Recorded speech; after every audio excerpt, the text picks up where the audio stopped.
Hey guys, happy Halloween! I hope you guys have a great night tonight, and I just wanted to wish you guys happy Halloween.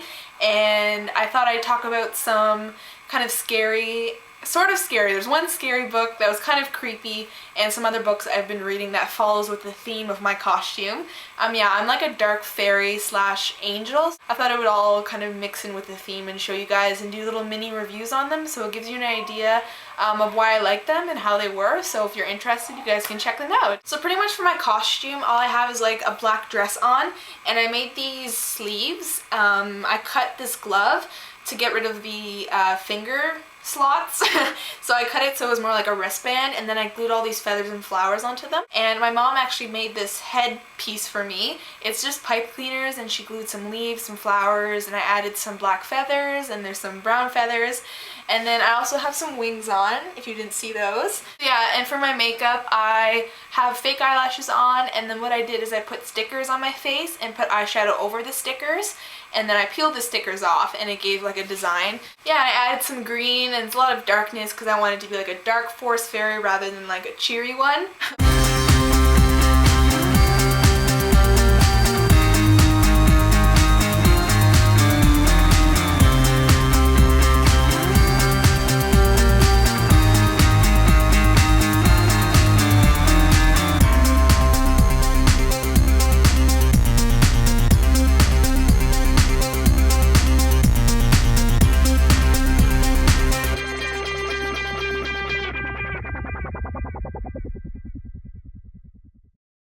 In the comments below, tell me what you guys are going to be for Halloween. I'd love to hear. So I'm going to get on with talking with some books and do some mini quick reviews on them to tell you how I like them and how good they were. Okay, so the last book I read was this book, which is The Unbecoming of Dyer, and this was so creepy and haunting, so I thought it'd be good to talk about first to get you warmed up in the Halloween spirit. So yeah, this is such a good book. I didn't expect it to be as creepy and strange and haunting as it was. It seriously was. It was so creepy and haunting, but all in a good way because I really love this story. So different from anything else I've read, like so different. So we follow a girl named Dyer, and she wakes up one day in the hospital with no recollection of how she got there or what happened. She soon realizes that she was in an accident with her friends, and the accident involved the crumbling of a building that they were in. The accident killed her boyfriend Jude, her best friend Rachel, and then Jude's sister Claire. She is kind of shocked when she hears this because she has no recollection of what happened, and when her mother tells her,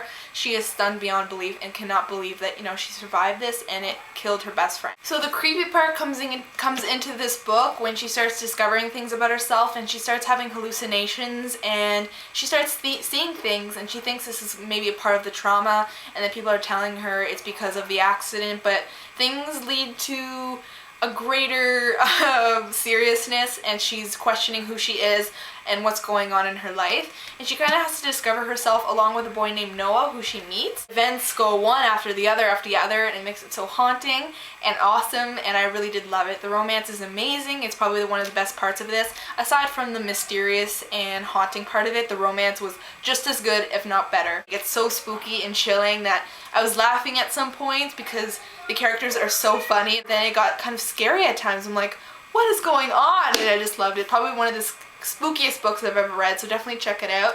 Love the cover, love the book, so good. The next book I'm going to talk about is Unearthly by Cynthia, and I gave this a 4 to 5. So I was actually very surprised by this book. I did not think it'd be that good, to be honest. I was really excited to read it because of the whole fallen angel scenario, but I didn't really think it would be amazing or that I'd really love it, and I didn't exactly really love it. I love the way the plot carried out, and I love the way our main character met new people, discovered new things about herself. So our main character is Clara, and she learns that she is part angel. She's only a quarter angel because her mother is half. Because she has angel blood running through her veins, it makes her stronger, smarter, faster. So it gives her all these advantages and makes her very different from other people. And also with being an angel, between the ages of 13 and 20, I believe, you'll receive a purpose through a vision or a dream of some sort that tells you what your purpose on earth is to do with your angel abilities. So one day, Clara gets her vision. The vision is of a boy in a forest, and the only exception is that the forest is on fire. And she doesn't see this boy's face, she only sees the back of him, his shoulders, and his hair, and his neck. and she's not really sure who he is, but in the vision she sees a car with a license plate. It was a truck. The license plate gives her the information she needs to go to a certain city, certain town in order to find this boy. One thing leads to another and she moves away and she goes to school and meets the boy in her vision. The boy's name is Christian and he's like a stranger to her, but Clara needs to get to know him better in order to fulfill her purpose. And it leads to this whole thing where she tries to go after Christian, but really there's a boy named Tucker who kind of gets closer with Clara. There's new friendships and there is lots of romance. So this is the story of a girl who has to face her destiny, make a lot of choices, face good and evil, and find herself along the way. I gave it a 4 out of 5 because it was a little simple. I'd like a little bit more maybe history within the angel part of it, and maybe a little bit more depth, and it was executed so well with what it was. That's why I gave it a 4. So yeah, great book, definitely check it out. Recently read it, very surprised by it. Even though I didn't have high expectations, it overcame them. The last book I'm going to talk about that I recently read was The Daughter of Smoke and Bone by Laini Taylor, and I did tell you guys what I thought of this in my my last video. Oh no, yeah. Last video? Yeah. So I did finish reading this and I ended up loving it. Even though I loved it when I told you guys about it, I loved it even more because the ending summed up everything so well. I was just totally shocked at the way it all concluded and ended and the way things tied together. So loved it, gave it a 5 out of 5. And it also there's also fallen angels in it, so the way I'm dressed matches the book a little bit, so I thought I'd talk about it. So this book follows a girl named Carew, and she's very different from anyone else because she has blue hair that actually grows out of her head. She is very talented at drawing. She can speak numerous amount of languages, and aside from that, what sets her apart is that she lives in this alternate world that no one really knows about. In between Earth, where she lives in Prague, and the other separate world is a little shop owned by Brimstone, and this man kind of took Carew under his wing and she lived with them since she was very young. Brimstone collects teeth. Carew acts as his little messenger in order to collect the teeth, and she does duties for him and goes out whenever he needs her. Carew doesn't know why he needs the teeth.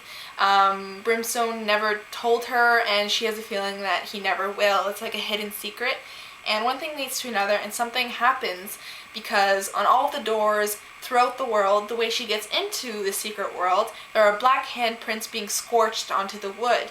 This is very dangerous. They don't know what's happening, and these winged creatures are coming out of the sky and tarnishing and ruining the portals that brings Carew into her secret shop. So Carew has to discover what happened to Brimstone and what's going to happen to the shop, and if she's ever going to get to go back. There's also romance along the way that becomes something that's so crazy and amazing. It really shocked me at times. So the romance is great love story, and Carew is such an awesome character. I just love her for her uniqueness, her hair, and her talent with drawing. I really related to her in that way. Well, not the blue hair, I don't have blue hair, but you know. And yeah, I loved it because it was so different from anything I've ever read. Honestly, it was so cool. I mean, Carew has little bracelets where she can grasp the beads and make a wish and then the bead will disappear. Little things like that made it so unique and so awesome. So this is this fantasy story about forbidden love and a huge battle, epic war, awesome, totally amazing, and it was just insanely amazing. Like, the fantasy was the best I've ever read, ever. Best fantasy, like, by far. The fantasy was so superior in this book, like, amazing. So that was my video. I hope you guys enjoyed. I couldn't pick what book to do a review on, but I decided to do little mini reviews and just talk about them because I still find those useful. But if you're interested in a full-length review when I go into depth, just let me know. Let me know what you guys are reading right now. I'd love to hear. I haven't talked to you guys in a while, so I hope you guys like this video. And I think I'm going to do an update video soon because a lot's been going on with my art and everything, so I thought I'd do an update video, and I want to do a book haul because I have so many books and you guys have been asking me on Formspring and Twitter about a book haul, so I will do those soon. So thank you for watching. I hope you guys enjoyed. Hope you have a great Halloween night. Be safe. Eat lots of candy, but not too much. Don't get sick. And I'll talk to you soon.